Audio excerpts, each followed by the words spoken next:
مزمور داويت معراف 104 وداسين فطاري قطري حده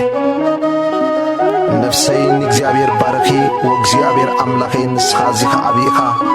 ግርማን ክብርን ለበስካ ንብርሃን ከም ልብስ ለበስካዮ ንሰማያት ከም መጋረጃ ዘርጋሕካዮ ንርሻንካ ኣብ ማያት ሃነጽካዮ እንደበናስ ሰረገላኻ ገበርካ ኣብ ኣኽናፍ ንፋስ ኮንካ ኼድካ ንነፋሳት ልኡኻትካ ንሃልሃልታ ሓዊ ኣገልገልትኻ ገበርካዮ ንዘለዓለም ከይትናወጽሲ ንምድሪ ኣብ መሰረታ ጽንዓ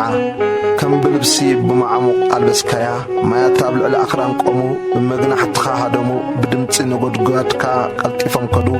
ኣብቲ ዝመደብካሎም ቦታ ኣኽራን ልዕል በሉ ንሴታት እውን ለጠቕበሉ ተመሊሶም ንምድሪ ከይከድንዋስ ዘይሓልፎ ደረት ወሰንካሎም ኣብ ሽንጭሮታት ዓይኒ ማያት ኣንታዕኻ ኣብ መንጎ ኣኽራን እዩ ውሕዛ ቁጽሪ 11 ንኹሉ እንስሳ ምሩር የስትያኦ ኣእዱግ በረኻ ይረውዩለን ኣዕዋፍ ሰማይ ኣብ ጥቕአን ይነብራ ካብ ማእከል ጨናፍርካ ድምፀን የስምዓ ነኽራን ካብ ርሻናትካ ተስትዮ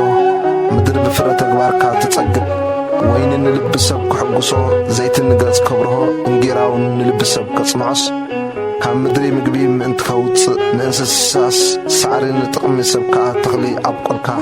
ኣእዋም እግዚኣብሔርን እተን ዝተኸልካየን ጽሕድታት ሊባኖስን ጸገባ ኣዕዋፍ ኣብኡ እንዲአን ይሰርሓ ጽሕድታት ንራዛ ምሕደሪኡ እየን ንዋሕቲ ኣኽራን ንሰሰውሕ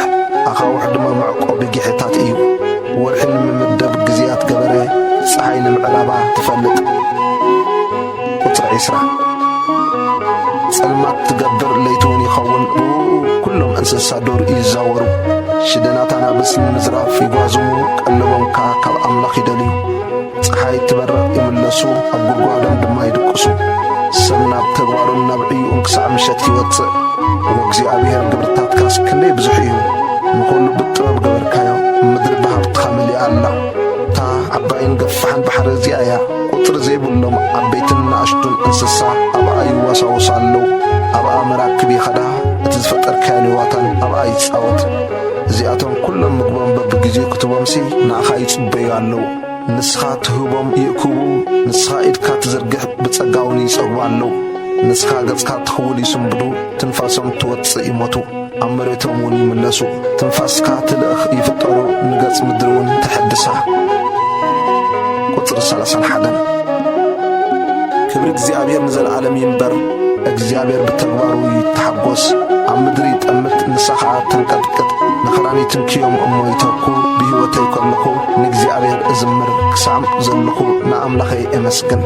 ቃላተይ ባህ የብሎ ብእግዚኣብሔር እሕጐስ እየ ሓጣን ካብ ምድሪ ይጥፍኡ ረሲኣን እውን ደጊም ኣይሃልዉ ነፍሰየ ንእግዚኣብሔር ባርኽዮ ሃሌሉያ